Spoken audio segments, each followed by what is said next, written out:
Our keynote session is titled Natural Languages in the Time of Machine Memory. The keynote speaker is Professor Ganesh N. Devy, best known for the People's Linguistic Survey of India. The chair of this session is Dr. Shaila Sultana, professor at the Institute of Modern Languages, University of Dhaka, Bangladesh. Ma'am, may I please request you to introduce our keynote speaker and to begin the session? Thank you, Sarah.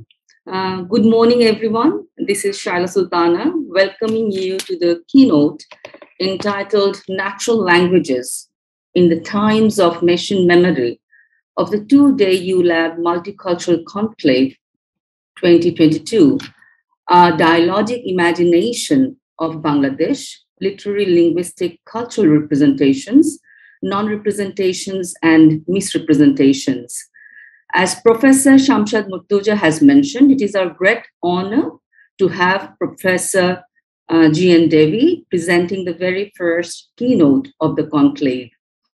Professor Devy, a thinker and a public intellectual, initiated and led the PLSI, People's Linguistic Survey of India, covering over 700 languages with a team of nearly 3,000 volunteers.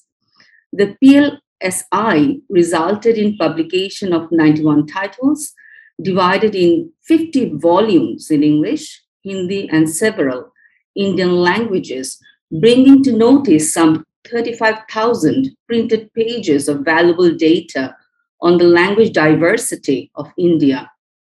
Professor Devy initiated a series of international conferences of the indigenous communities from all the continents, resulting into 12 published volumes of perspectives of the indigenous on culture, ecology, and politics.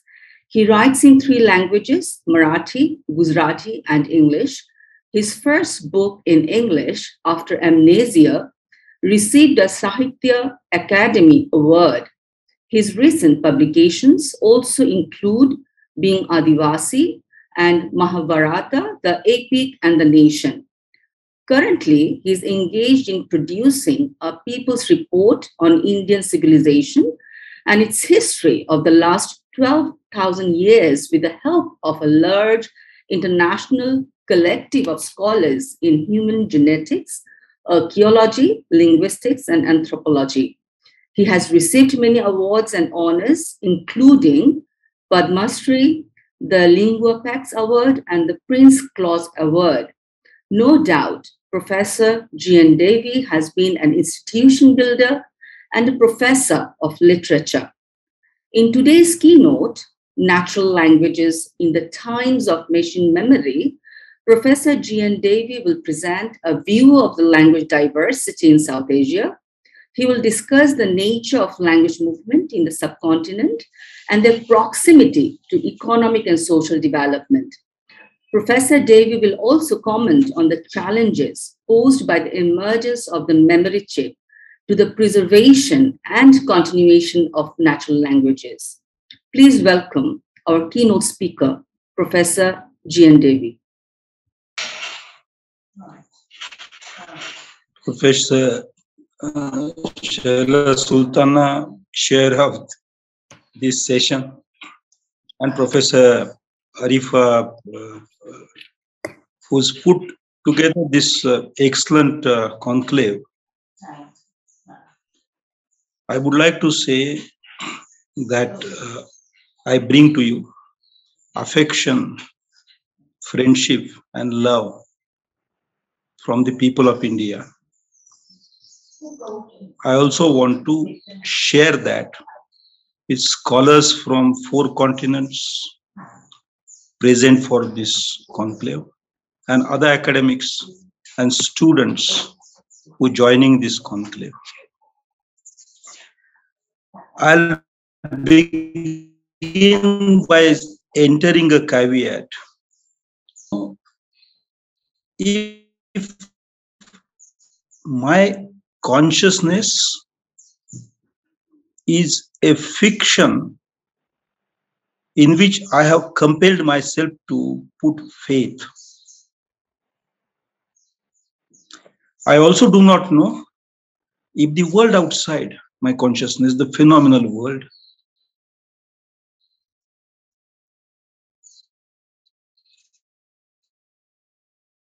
is there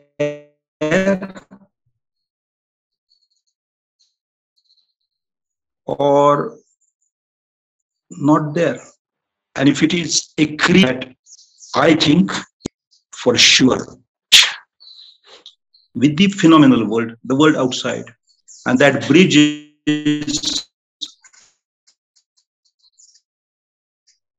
word, language, the world that I think is there is created by my ability to perceive, to handle, to generate word.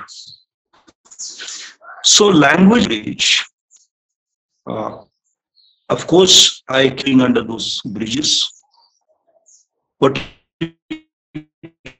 the rivers that have been dammed.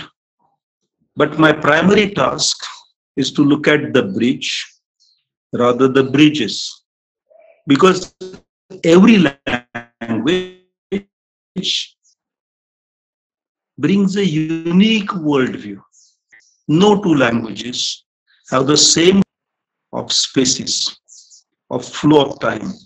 And since space and time are constructed in any given language in a unique way, the worldview of that language becomes unique. I'm speaking from India, is primarily in Bangladesh, but also in several other countries, in several continents. And therefore, I'm tempted to remind myself that collectively in Bhutan, Nepal, Pakistan, Bangladesh, Sri Lanka, India, what the world describes as South Asia, we have more than 1,400 living languages. The UNESCO report might peg that figure of languages of the world at 7,000. Probably Ethnologue has put it at 7,000. UNESCO was initially hesitating at the figure 5,000, sometimes at 6,000. But if there are 5 or 6 or 7,000 languages all over the world, about 1/4 of those languages are spoken by us. And that's a very vast complexity, there's a vast diversity that we have handled. Very often students have asked me a question, and it is, for how long have we done this? I'll take a little time, some time in presenting to you the answer that I have given to my students when such question was raised. The history of human languages is known with certainty. That is, it is known with certainty that humans have used language just as humans have used fire, or much later humans have used textile to cover their bodies. It is known with certainty that humans have used language as a means of creating the world, of describing the world, of narrating the world, of representing the world for the last 70,000 years. And this is the phase that anthropologists will, anthropologists dealing with early human history or evolution, this will tell us this is the phase of what we call modern humans.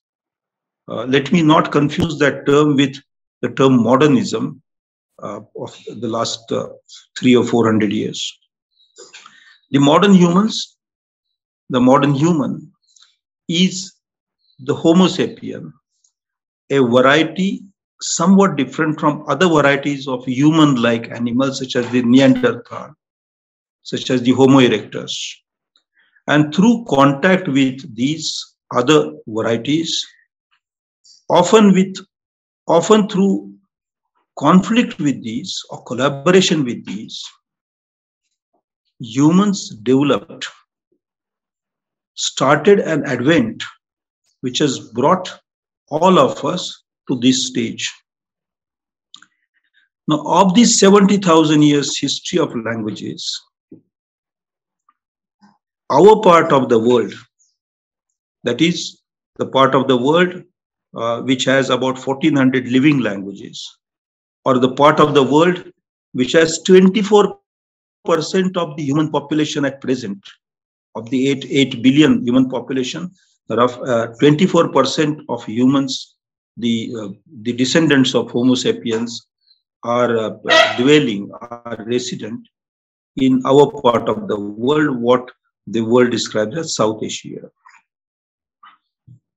In our part of the world, the history of human habitation can be traced back to about 65,000 years. And this is what modern human genetics, through its development over the last 2 or 3 decades, has brought to us. But if not for 65,000 years, at least for the last 45,000 years, the human populations have been known, they're known to have been existing in various parts of South Asia, whether they are in Sivalik Hills of the parts of Himalayas, or in South, or in Andaman, or in Sri Lanka. These are people who had some way of navigation, people who had managed to traverse large geographical terrain with the help of their own feet or with the help of animals. We cannot say with certainty. But that's a very long time, 45,000 years. Let me bring myself back to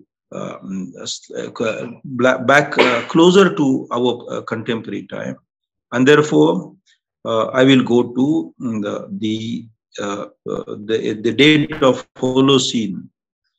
Holocene, which is name used, as all of you know, for describing a climatic shift, a climatic age, begins perhaps 11,000 or 12,000 years before our time, roughly the 10th millennium before Christ. Over those 12,000 years, Indians, those we call today Bangladeshis, Pakistanis, Nepalis, Bhutanese, Sri Lankan, they've been speaking languages, many languages. And that old theory that all languages came out of a single language is completely by now discarded. That is not how languages developed here. Languages developed because of population knots. That is, in the process of migration, if a certain terrain was found sufficiently productive in terms of vegetation or availability of animals for food, then people tended to stay there for a fairly long time if they had at least 800 or 1,000 persons in the group. And staying there for hundreds of years, maybe thousands of years, they developed their own worldview, their own metrics of communication, their own language.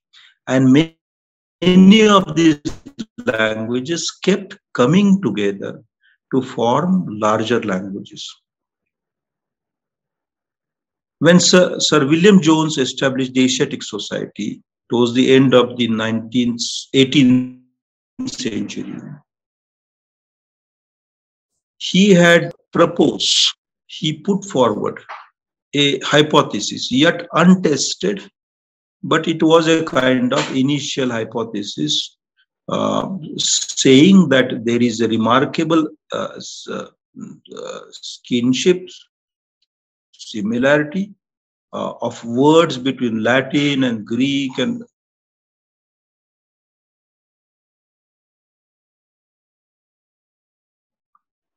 indeed, almost for a century,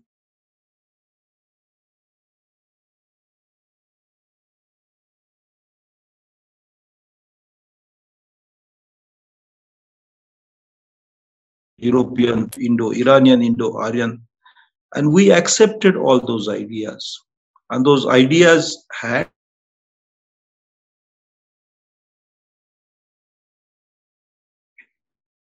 however, one thing that were the languages prior to the Proto-Indo-European. And now with the help of genetics, we know that indeed there were other languages. And this Proto-Indo-European or Indo-European also was a formation which came about because of confluence of many population groups in the steppes. I will not force you to pursue this path of very abstract, very remote history, archaeology, prehistory rather. I wanted to say that we need to look at how our languages are made in South Asia somewhat differently than the traditional way of looking at language. When after the language family hypothesis was thrown out, after the conflict between the Indo-Aryan, the Dravidic, Tibeto-Burman and so on erupted, a new thesis was put forward. We stated that the languages in this South Asia are kind of a language area. I think Imanu had proposed that we need to go beyond that, and we will have to look at ourselves as belonging to a language civilization, which is a view different from the two earlier views of language family, all languages coming out of a single language, or a language area, that is interaction of languages, bringing them closer. There is a third possibility, that is smaller languages which had been there indigenously developed in remote, ancient, prehistorical times. They formed our languages that have now become major languages in South Asia.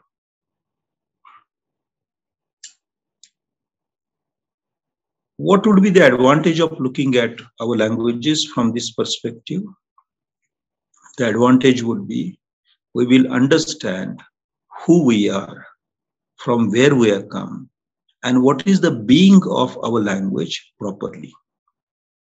The advantage is that we'll understand that we do not have fixed historical points of origin, that we have many beginnings in the past, and therefore we accept being comfortable in a communication matrix with many beginnings. We feel comfortable in being multilingual naturally, not culturally, but naturally. Let me add to this a small observation. We all know that Sanskrit arrived in South Asia, rather towards the west, Punjab, and so on, in the middle of the second millennium before Christ, roughly 3,500 years before our time. and it started maturing. Some of the earlier compositions that we call Vedas that had been shaped in what is now known as Iran and what is now known as Afghanistan had also migrated to Punjab area, the area of the rivers Ganga and Yamuna. And then it started developing, and it acquired maturity during the times of Upanishads. That is the early centuries of the millennium before Christ, roughly 800, 700, 600 years before Christ. But we also know that at the same time, a man called, a historically verified person called Gautam Buddha had started teaching his highly complex philosophical thoughts in a language that was not Sanskrit. He was talking in Pali, or a set of languages called Pali, to people who were using those languages. A contemporary of Buddha, Mahavir, the founder of the Jaina, was using Prakrut. So there were Prakruts, there was Pali, or a set of languages called Pali, and then came Sanskrit. And deep in South India and Sri Lanka, there were the languages that can be described as early Tamil or Proto-Tamil. So Tamil, Prakrut, Pali, Sanskrit, all of them came together. They collaborated, clashed, but people of the South Asian people accepted all of these.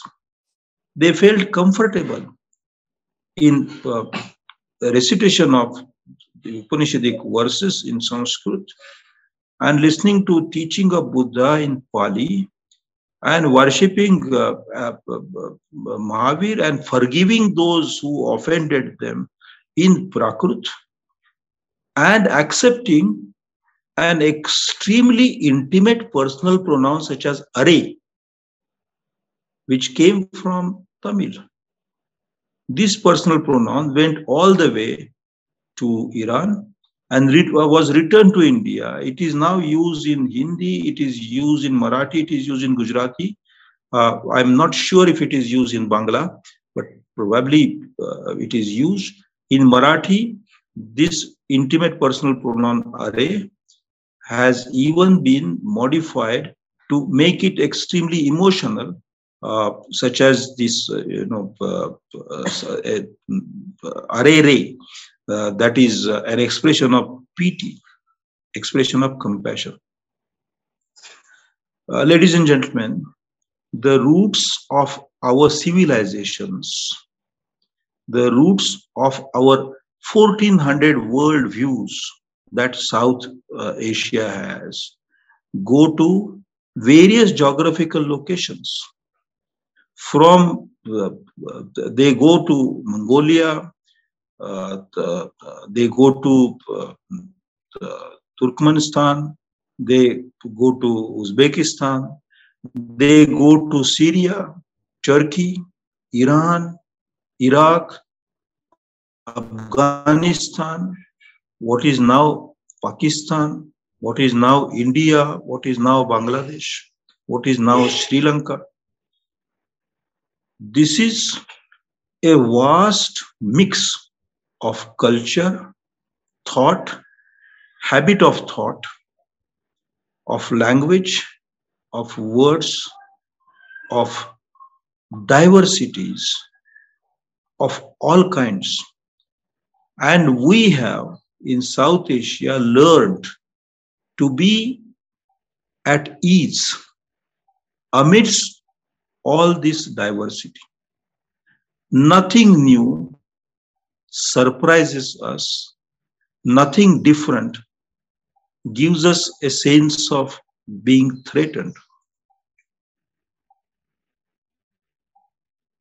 Our attitude to language and our attitude to culture has to be an attitude well informed by our histories, by our many beginnings. It has to be informed by our accumulation, our imbibing many sources of culture. And it is only then that we'll be able to appreciate our relationship with all other surrounding languages, in whichever language we write, think, or study. I would like to add that during the 19th century, this part of the world started receiving ideas of liberation from various sources. It was the French Revolution that inspired us. It was the American War of Independence that inspired us. But ultimately, the final knock came from the Irish freedom struggle, and the Home Rule League became accepted as a mainstream political thought in the colonial South Asia. We had also heard of countries that had fought for becoming nations. There was Italy, and Joseph Mazzini and Garibaldi were heroes known in India. A lot is written in Bangla also about them. There was, of course, Germany, and we knew about Bismarck. In the 20th century, the European countries that became nations in the name of nationalism gave hospitable space to fascism, Germany and Italy. In the 20th century, the countries that had generated ideas of liberation, freedom, had to stand against these countries and fight a war. I am deliberately placing this before you for your consideration, because in our subcontinent, whether it is 1947 when India became free or Pakistan became a country through a bloody partition, or Bangladesh, which became a nation in 1971, we have to consider whether we became nations or we became free, because these two are different trajectories. If we accept the idea of nation as the central plank of our recent history of the last 2 centuries, we can very easily slip into fascistic ideologies. But if we remind ourselves that during the last 200 years, we were fighting for liberation, freedom, then we can move ahead with a confidence in harmony, tolerance, and civilized societies.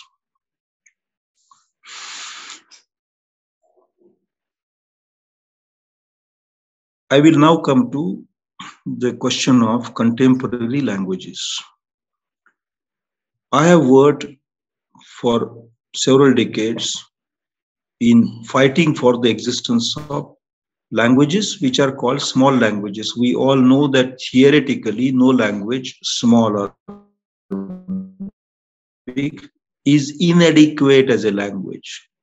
A language, any language, absolutely any language in the world, irrespective of how many speak that language, is sufficient for covering the entire semantic world that is available to humans at any given time.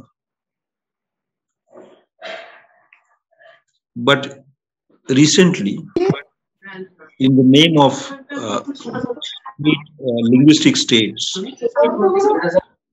In India,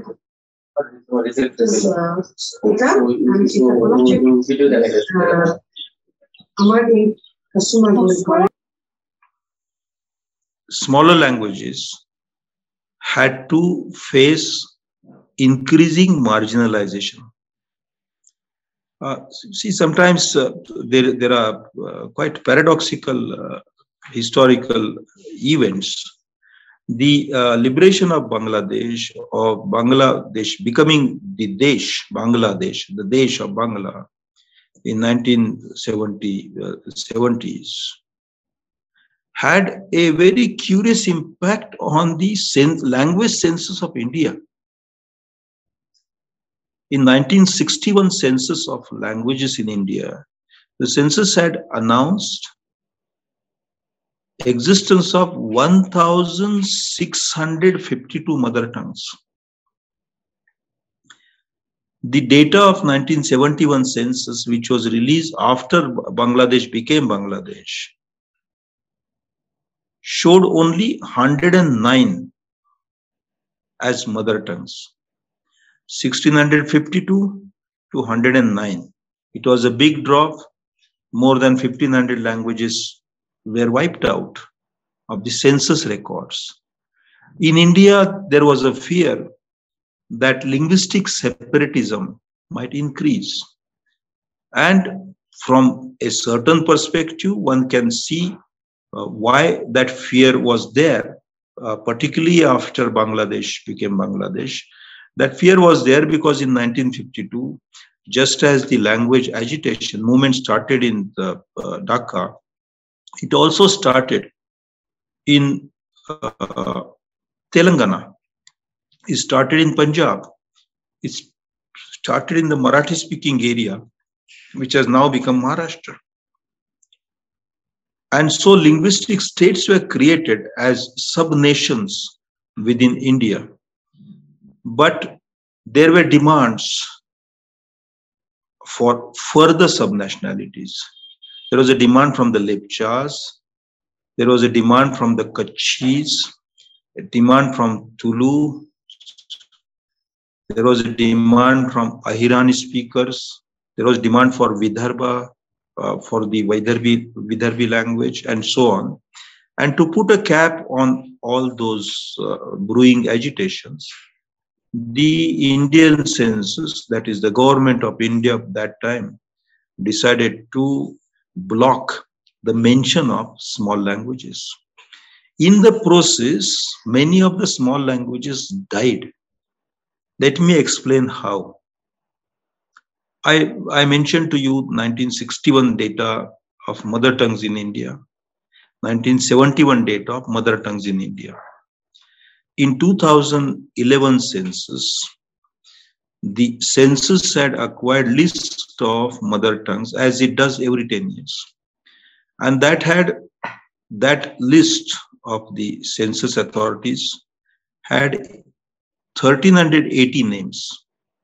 That is, if in 1961 there were 1,652, 50 years later in 2011, there were only 1,380. In 50 or 60 years, if close to 250 mother tongues die, that, going by the UNESCO's recent terminology, has to be described as a genocidal act. I will give you a second example. Recently, there was a big agitation in India about a new law which was being brought in. That act related to citizenship. I'm not getting into the question of agitation or the Citizenship Act, but I was very curious to see if this act was related to Bangladeshis who have to migrate out of Bangladesh into India due to various reasons, including persecution.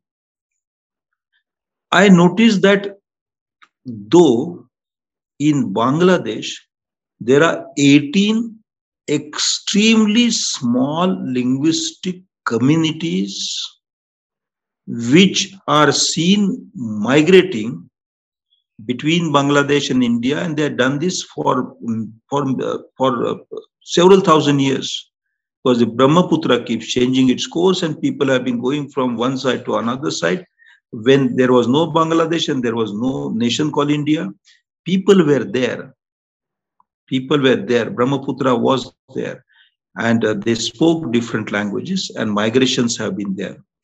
But in this, framework of nation, another nation, there was no mention of in that act. There was no mention of the Mrus, the Maraks, the Garos, the Lepchas, the Karens, and so on. And these people exist in Bangladesh. They exist in India. But neither Bangladesh nor India, nor for that reason Pakistan, nor Nepal, nor Bhutan, nor Sri Lanka are interested in small languages. They're seen as a liability. I will now come to the closing part of what I have to put before. Language was acquired by humans 70,000 years ago. Language was used as the primary means of human advent. Language was used as humans' only means of describing the world. And language, subsequently, after civilizations emerged, Egyptian, Greek, Indus, whatever, I mean, you name them, Mesopotamia, about 2000 years before Christ, language started getting used to do intergenerational transaction of knowledge. Let me explain. Humans have sensory ability. They perceive things through touch, sight, smell, etc. But that experience becomes a part of what when two individuals or more there is a collection. I'm not talking of the collective unconscious that psychologists discuss. A collective memory, collected memory, which is not personal, but it is a collective inheritance, passing it on from one generation to the next generation, is seen by humans as their responsibility. And in order to do that, they have devised in tradition, in the past, a number of mnemonics, that is memory tricks. These remembering things by using abbreviations and so on. Remembering things by associating them with certain numbers or certain movements of hands or face or different shades of seasons. There could be hundreds of different tricks that humans have used for remembering. I'm not talking of individual memory, but memory that belongs to a complete community, entirely to the society. When this becomes slightly complicated, humans created institutions for keeping memory, and that is why humans created, unlike elephants or fish or monkeys,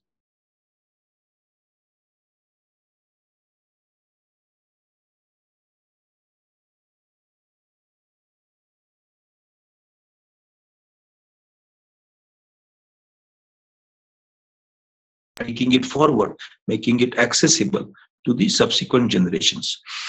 But in this process, this collected memory required classification. And so different disciplines emerge. And within every discipline, a different method of taxonomy, a different taxonomy emerged. For instance, the taxonomy in botany was not quite keen to taxonomy. In chemistry had its periodic table, and botany had its classification going by the Latin names. That was not akin to the multiplication tables in mathematics and so on. This issue was bothering thinkers in early medieval times all over the world. And therefore, they were trying to figure out if there was a way of unifying all these taxonomies, all these different systems of classification. Was there any way of bringing all of these knowledges into a single rubric of knowledge, a universal knowledge, which is accessible universally by using a single system of mnemonics, a single classification, single taxonomy? It was Leibniz who eventually came up with the idea of in creating a higher order codification in terms of pure numerals, meaningless numbers such as 1 and 0, and building strings of these ones and zeros could solve that problem. That method was very good for keeping the collected memory human memory together, collected natural human memory together. But in the last 50, 60, 70 years, this method has resulted into the rise of artificial intelligence, because this method became the foundation of computers. This method gave rise to a memory chip, and the function of remembering has moved out of the human brain into the memory chip. Very few individuals today like to tax their memory for remembering even the smallest things which they used to remember. I mean, I used to know telephone numbers by dozens of all my friends and relatives. But now I no longer remember the numbers, even of my children, my wife, my brothers and sisters. The artificial memory has helped individuals to carry their memory load. But the artificial memory has helped the state to mount and increase surveillance over the subject citizens. And it is because of this technology primarily that dictatorial, authoritarian governments have emerged all over the world. It is not just because of liberalization or capitalism, or it is because of this technology that authoritarian state has now become the order of the day. In that state, speech is a crime. Questions is an offense. Words are a liability. And everything and everybody are being silenced.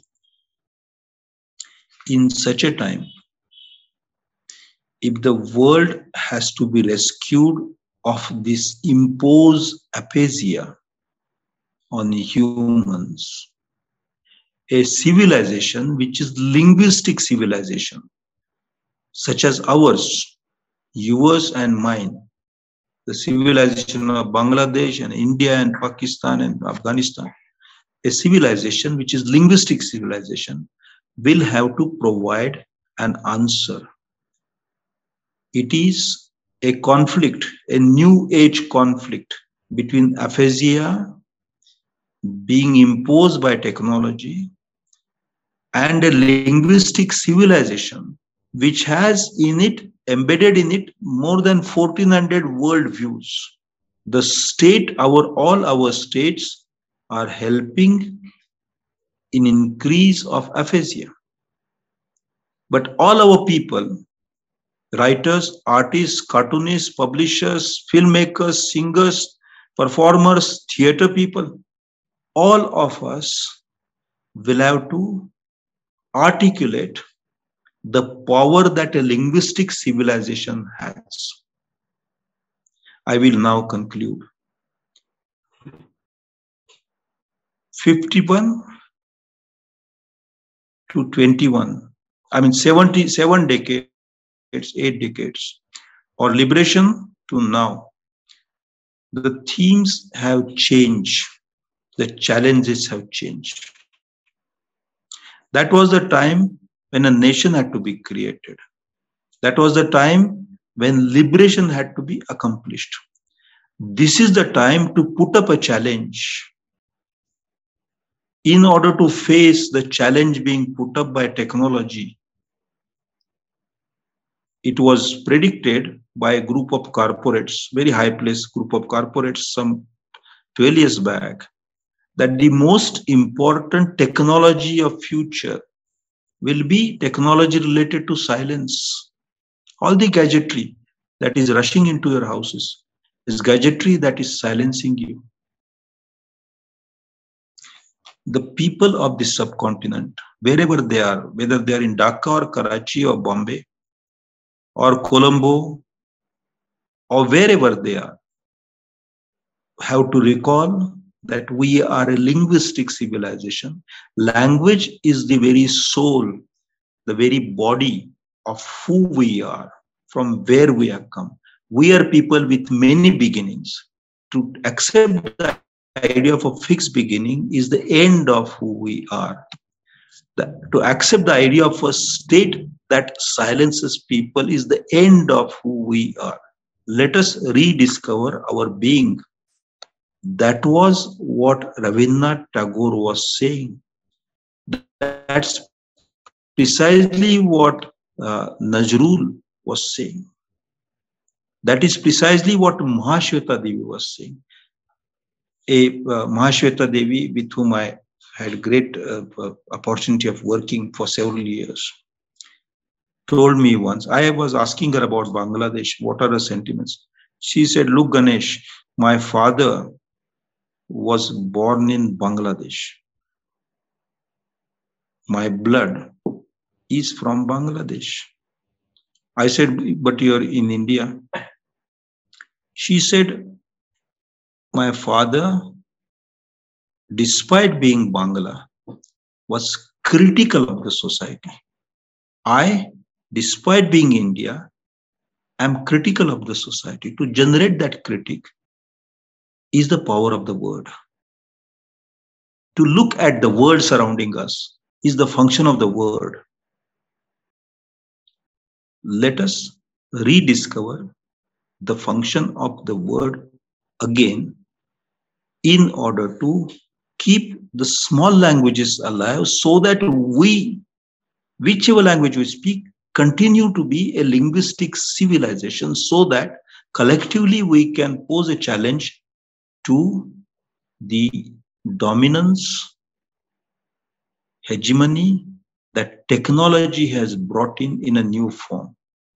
Thank you for listening to my stray thoughts and meandering and your great patience. And once again, I convey my love to people in all continents and expect in return their love. Thank you.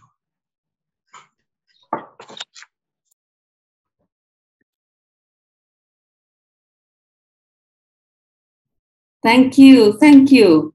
What a way to start the conclave. Thank you, Professor Devy, for enlightening us with your insights about the emergence of different languages in South Asia. We know now that languages do not have fixed beginning, and languages have many beginnings at different spaces. With examples from Sanskrit, Tamil, Bangla, and other languages and cultures from South Asia, you have shown us how diverse our languages and cultures are. And most importantly, you have shown us that South Asia has been respectful to linguistic and cultural diversity and heterogeneity.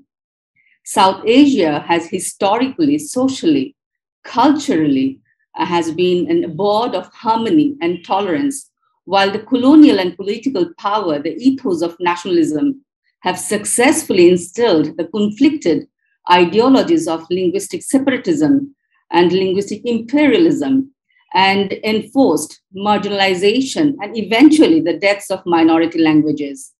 These political acts, as you have rightly identified, are nothing but genocidal acts.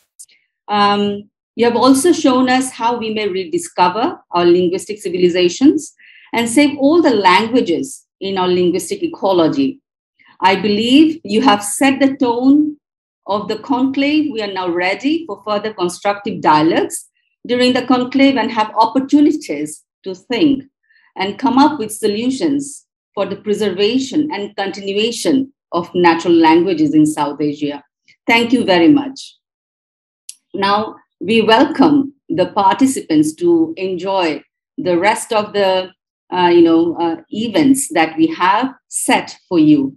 And I hope you will get the food for thought and consider how we can take this knowledge that we are gathering today and bring some positive changes to the linguistic ecology of South Asia. Thank you very much.